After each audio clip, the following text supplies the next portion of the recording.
Hi everyone. Today we will be discussing questions from day 29 of the revision program. Question number 1. Which of the following situations leads to the phenomenon of crowding out in economy? Crowding out is a phenomenon we see when government borrows a lot from the economy. It is called an expansionary fiscal policy, and this leads to increase in interest rate, which in turn leads to reduction in private investment spending such that it dampens the initial increase of total investment spending. Therefore, the answer is option A, increase in government spending in the economy. Question number 2. Consider the following statements. 1. The tenor of government securities extend maximum up to 1 year. 2. Government securities are issued only on fixed coupon bonds. Select the correct answer using the codes given below. The tenor of government securities, it can go up to 40 years, and these government securities are mostly fixed coupon bonds, and also they can be found as inflation linked bonds, capital index bonds, floating rate bonds, which are all non-fixed coupon bonds. Therefore, the answer is option D, neither one nor two. Question number 3. Which of the following is a product offered by banks and credit unions that provides an interest rate premium in exchange for the customer agreeing to leave a lump sum deposit untouched for a predetermined period of time? The answer is certificate of deposit. The definition is said in the word itself, certificate of deposit, where we deposit something and certificate is given for that. Almost all financial institutions offer them. The opportunity of growth here is lower, but it's non-volatile and guaranteed rate of return. Therefore, the answer is option A. Question number 4. With reference to the treasury bills, consider the following statements. 1. They are money market instruments issued for short term in India. 2. They are issued at a discount than the face value and are redeemed at maturity. So, this is the basics from the economics. What is treasury bill actually? It's a short-term borrowing by the central government. Like every other bills, they are also issued at a discount value, and on maturity the holder gets the face value. So the return on the T-bill is actually the difference between the issue price and the face value. Commercial and cooperative banks use T-bills for fulfilling their SLR requirements. Therefore, the answer is option C, both 1 and 2. Question number 5.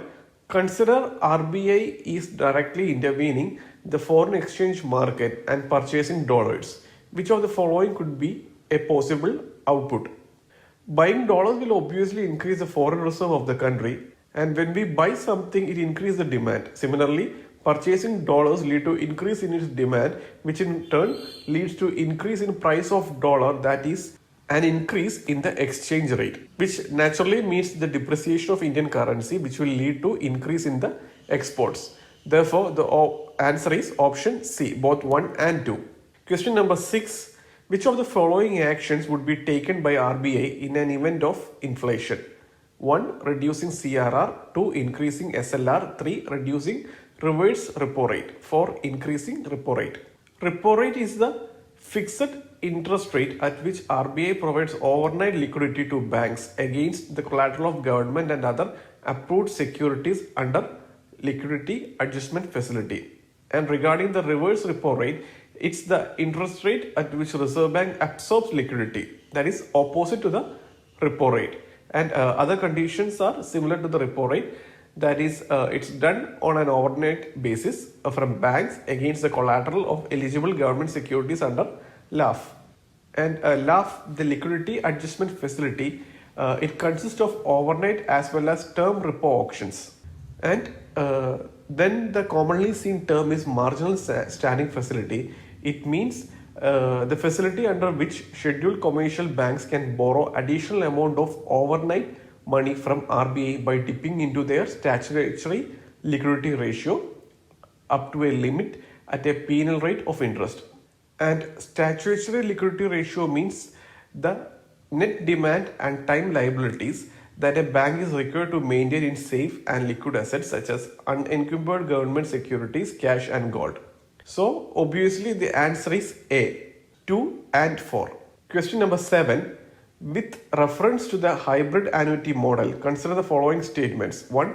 Under the model, 40% of the project is provided by the government, whereas 60% of the project is provided by private players. 2. Toll fee collection from highway project is the responsibility of the government. Both the statements are correct. This question is asked because in order to speed up the national highways, government recently approved many hybrid annuity model projects.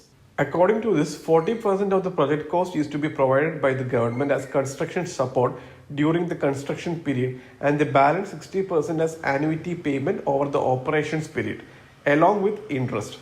The objective of hybrid annuity model is to maximize the quantum of implemented projects within the available financial resources of the government and to revive private sector participation in the sector.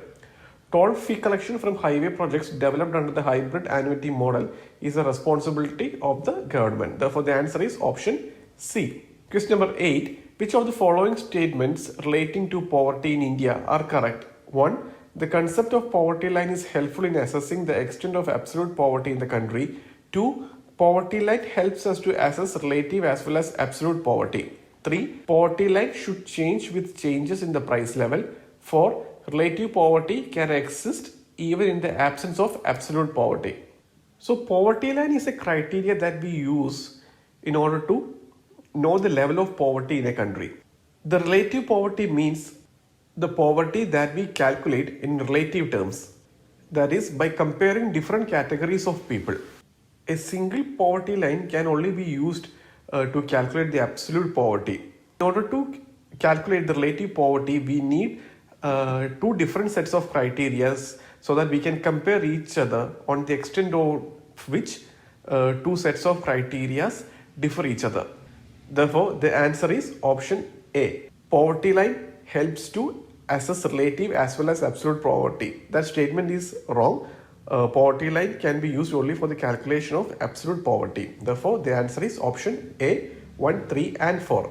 Question number 9. Sampriti military exercise is conducted between. The answer is option B. It's an exercise conducted between India and Bangladesh. It's actually called Sampriti 9. It's conducted at Umroi, Meghalaya in the year 2020.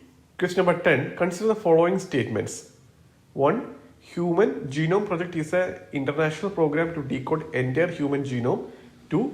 It was conducted by World Health Organization. The first statement is right, but it's actually conducted by US National Academy of Sciences and was later adopted through a detailed series of 5-year plans jointly written by National Institutes of Health and Department of Energy.